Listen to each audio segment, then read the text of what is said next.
From every corner of the globe they came to play, compete, watch, support, socialise and experience the camaraderie and fun that only comes from being a part of the World Masters Games.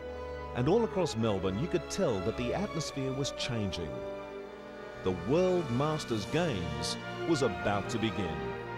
From the 5th to the 13th of October 2002, Melbourne welcomed 25,000 competitors, 3,500 accompanying persons and 4,000 volunteers to the biggest multi-sport festival on earth, the Melbourne 2002 World Masters Games. There was no better city to host this celebration of sport and friendship than Melbourne, Australia's home of sport. The unique thing about the World Masters Games is that the only criteria to enter the Games is the minimum age requirement. Being a world event, this meant that marketing was an enormous task. To ensure that marketing was effective, the Games targeted key international, national, state and local sporting events, organisations and clubs to promote the Games. Recruitment commenced in the international market early in 2000, with the Games representatives attending multi- and single sport events in America, Canada, Europe, Asia and New Zealand. In 2001, focus moved to promotion in Australia and finally to Victoria in 2002. When it wasn't feasible for a representative to attend an event, arrangements were made for expression of interest postcards to be distributed, or adverts were placed in event programs. A major part of the Australian promotions was the National Roadshow that visited more than 30 cities and towns across Australia from January to March 2002. Over a 3-year period, an expression of interest database was built of 40,900 contacts. Communication was maintained with these contacts through the Games newsletter to convert the expressions of interest into Games registrations.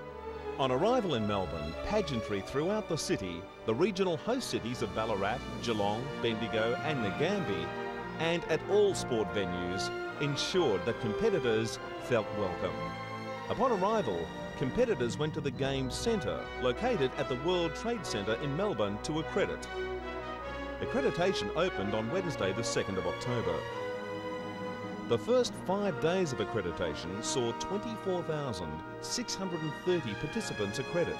To accredit, competitors provided photo identification, confirmed their events, then a digital photo was taken for use on their accreditation pass.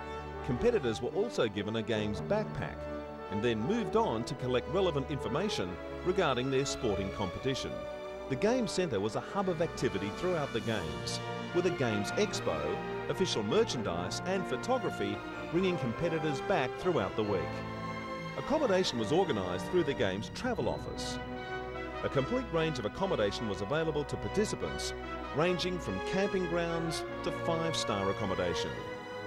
Free public transport was provided by the Victorian Government to all competitors. And with 70% of venues within a 4-kilometre radius of the city, this was the preferred way of travel for the majority of competitors. Competition commenced on Saturday the 5th of October. The sporting competition was organised by the State Sport Associations of Victoria in conjunction with the Games.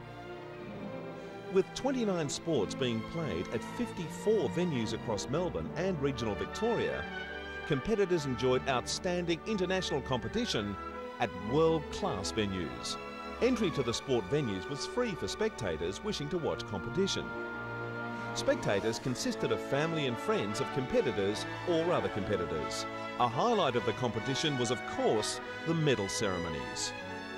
The Melbourne 2002 World Masters Games created an official medal ceremony as a way of recognising the significance of each competitor's achievement in winning a medal at a world event.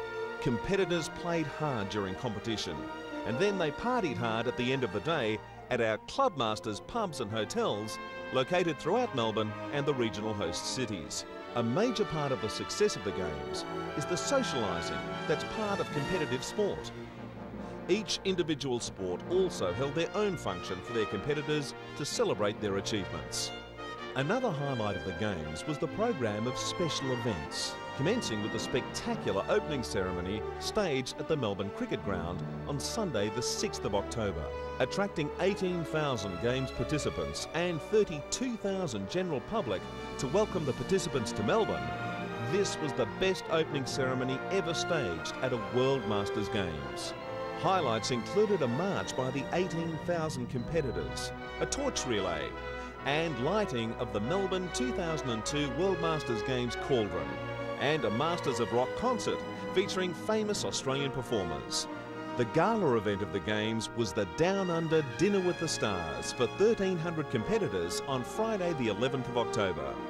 Demand for tickets was high, with tickets selling out well in advance of the close of entry date. On Sunday the 13th of October, the Games were officially closed at the closing celebration at Telstra Dome. This celebration was for Games participants and volunteers to celebrate their achievements, to say thank you for being part of the Games, and to say goodbye. Following the official closing, the party commenced, with tribute bands keeping the 15,000 participants dancing until the final song. A key part of any event are the sponsors. The Games had a total of 31 sponsors. There were 3 levels of sponsorship available: Games Partner, Games Supporter, and Games Venue Partner. Media coverage was difficult to attain prior to the Melbourne 2002 World Masters Games being staged. However, due to the media plan in place, significant coverage was achieved. The major components of this plan included appointing well-known sporting celebrities as Games ambassadors, establishing media partners as sponsors, with key Melbourne print and electronic media, highlighting Games milestones, such as the launch of the Games, the close of Early Bird, identifying prospective competitor stories that would interest the media, such as the oldest competitors, and stories of competitors overcoming serious illness or injury. During the Games, overwhelming media attention was received due to the sheer size and magnitude of the Games as the biggest multi-sport event ever held in the world, highlighting the fantastic characters that had been identified as being of significant media interest, such as the oldest male and female competitors, participating Olympians and former champions, and the relationships that had been developed with the media and the Games media partners. The Logistics Centre was set up in the pit buildings at Albert Park. The Logistics Centre was ideally located, being close to 70% of the major sporting venues, game centre and head office. The Logistics Centre operated all logistics: VIP taxi, hire car for staff and sport, communications equipment and signage distribution.